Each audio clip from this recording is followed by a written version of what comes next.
բազում են դեպքեր վերջի ժամանակները,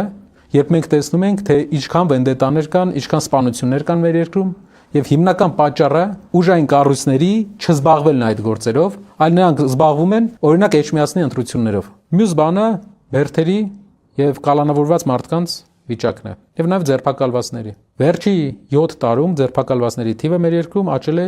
7 անգամ։ Տարեկան 7000 մարդու ձերբակալում են Հայաստանում։ Իսկ 2018 թվականին իրենց առաջի տամ ընդամենը 900 հոգի ձերբակալվել։ Մեզ ցույց են տալիս երկաթե մանդատ։ Անգամ աշխատանքային ժամին,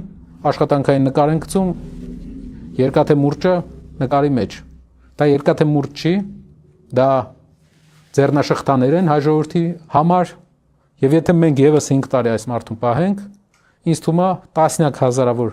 նոր մեր հայրենակիցներ իրեն ձեռքին ունենալու են այդ ձեռնաշղթաները։ Վստահեցնում ենք ձեզ, որ հավասարակշռված կառավարությունը իր հիմնական գործունեությունը, հիմնական աշխատանքը տանելու է